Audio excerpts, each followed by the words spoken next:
Assalamualaikum warahmatullahi wabarakatuh. Saya akan membentangkan tentang mazhab Imam Abu Ja'far As-Sadiq yang dikenali sebagai mazhab Ja'fariyah. Kepribadian beliau tentang biografinya, beliau merupakan namanya ialah Imam Abu Ja'far As-Sadiq bin Muhammad Al-Baqir. Beliau merupakan imam yang keenam bagi golongan Syiah. Dan Imam Abu Ja'far telah dilahirkan di Madinah pada tahun ke-80 Hijrah dan beliau telah wafat pada umurnya 68. Beliau merupakan seorang yang berpengetahuan tinggi, faqih pada sudut fiqh, dan seorang yang warak dan bertakwa, dan beliau seorang yang zuhud pada kepribadian beliau. Berkenaan murid yang terkenal hasil didikan daripada Abu Ja'far As-Sadiq dalam mazhabnya, sebenarnya ramai, tapi yang termasyhur di kalangan mereka itu yang disebut oleh ulama, antaranya ialah Aban bin Taghlub Al-Bakrin, Jabir bin Yazid Al-Ja'fari, Daud bin Fiqad Al-Asdi. Sesungguhnya Imam Abu Ja'far As-Sadiq itu beliau datang daripada jalur Ahlul Bait, merangkumi jalur Sayyidina Husain radhiyallahu anhu. Beliau merupakan imam yang agung di sisi Ahlus Sunnah wal Jamaah. Sebenarnya apa yang berlaku pada mazhab ini disandarkan atas namanya sebagai mazhab Ja'fariyah oleh golongan Syiah Imamiyah. Hakikatnya Imam Abu Ja'far As-Sadiq tidak pernah mengiktiraf dan menisbahkan mazhabnya kepada golongan Syiah. Malah tiada bukti pengakuan olehnya tentang mazhab ini yang disandarkan oleh Syiah yang seperti sekarang. Sesungguhnya nama beliau Abu Ja'far As-Sadiq itu telah disalahgunakan oleh golongan Syiah sebagai hujjah mazhab di sisi mereka. Malah mereka mendakwa dengan dakwaan yang palsu lagi menyesatkan. Sebagaimana Imam Abu Ja'far As-Sadiq itu di antara 12 imam yang dilantik oleh Allah Subhanahu wa taala menggantikan tempat Rasulullah sallallahu alaihi wasallam sebagai penerus syariat.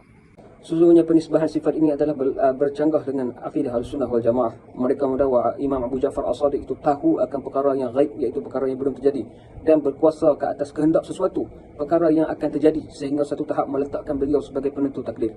Sesungguhnya ini adalah penisbahan yang sesat lagi dalalah. Sesungguhnya penisbahan ini semata-mata dan layak bagi Allah Subhanahu wa taala.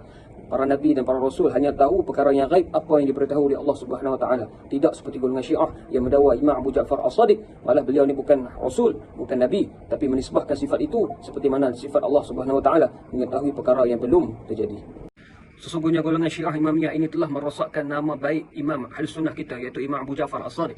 Imam Abu Ja'far As-Sadiq adalah imam di antara imam Ahlus Sunnah wal Jamaah yang dihormati. Malah beliau merupakan Ahlul Bait daripada jalur Husain dan dihormati oleh kalangan Ahlus Sunnah wal Jamaah.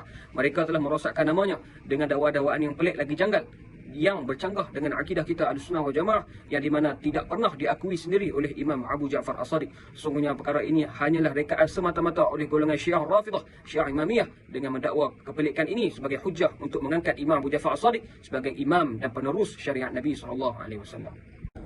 Sesungguhnya mazhab Imam Ja'far As-Sadiq, iaitu mazhab Ja'fariyah ini, tidak lari seperti mana sumber daripada Ahlussunnah wal Jamaah, iaitu semua mazhabnya ialah Quran, Sunnah, Ijma' dan akal.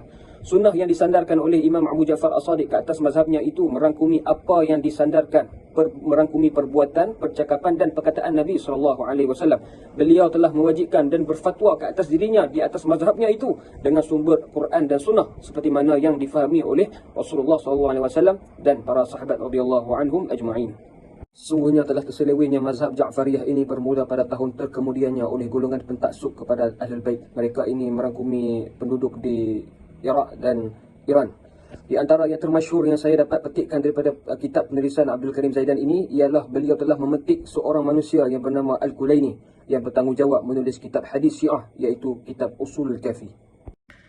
Sesungguhnya Al-Kulaini ini manusia yang akan dipertanggungjawabkan di hadapan Allah Subhanahu wa taala di atas tulisan-tulisannya yang sangat menyeleweng daripada dasar Quran dan hadis. Telah tersebarnya mazhab Ja'fariyah ini di Iran, Iraq, India, Pakistan, Lebanon, Syam dan lain-lain negara hingga sekarang.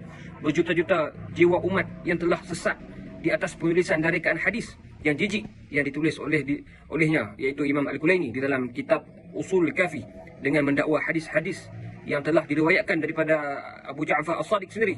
Padahal itu semua hanyalah hadis-hadis yang direka-reka. Tidak ada sandaran walaupun satu yang disebut oleh Abu Ja'far As-Sadiq, merangkumi hadis-hadis yang melaknat para sahabat dan para isteri Nabi SAW. Sebenarnya terdapat perbincangan yang terperinci berkenaan mazhab ini pada sudut masalah kahwin mut'ah, iaitu ijtihad oleh Imam Abu Ja'far As-Sadiq sendiri, di mana masalah ini berkaitan tentang perkahwinan di antara lelaki dan wanita, di mana wanita itu tidak memerlukan wali, di mana pandangan ini juga menjadi perbahasan dan ditolak oleh empat mazhab yang muktabar, iaitu Syafi'i, Maliki, Hambali dan Hanafi. Kesimpulannya, mazhab Ja'fariyah ini tidak lari seperti mana sumber daripada Quran dan Sunnah. Beliau telah merosakkan nama baik Imam Abu Ja'far As-Sadiq dengan sumber Quran dan Sunnah seperti mana yang difahami oleh Rasulullah SAW dan para sahabat radhiyallahu anhum ajma'in. Sungguhnya telah terselewihnya mazhab Ja'fariyah ini bermula pada tahun terkemudiannya oleh golongan pentaksub kepada Ahlul Bait. Mereka ini merangkumi penduduk di Iraq dan Iran. Di antara yang termasyhur yang saya dapat petikkan daripada kitab penulisan Abdul Karim Zaidan ini ialah beliau telah memetik seorang manusia yang bernama Al-Kulaini yang bertanggungjawab menulis kitab hadis Syiah, iaitu kitab Usul Kafi, dengan mendakwa sesungguhnya keaslian kebenaran mazhab ini telah pun hilang sejak lama akibat penulisan dan dakwaan oleh golongan Syiah, khususnya Syiah Iraq dan Iran, yang telah memesongkan mazhab ini daripada landasan yang sebenar yang dibawa oleh Imam Abu Ja'far As-Sadiq dan pengikutnya yang benar. Maka daripada itu kita harus berhati-hati dalam menilai pandangan mazhab ini, memastikan pandangan ini benar-benar dikata dan dinakalkan oleh Imam Abu Ja'far As-Sadiq sendiri.